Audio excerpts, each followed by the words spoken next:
మనం పెద్దాశ్రమ కీర్తనం రామచంద్రాజనకనే చెప్పుకుందాం.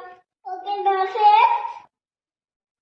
రామచంద్రాయ జనకరాజ రామ మామకాభిష్టదాయ భరితమంగళం కౌశేషాయ మంద ఆశదాశ పోల వాసాయ వింత సద్వరాయ మంగళం సారు కుంకుమోపేత చందనాల చర్చిత ఆయ కటక శోభితాయ భూమి మంగళం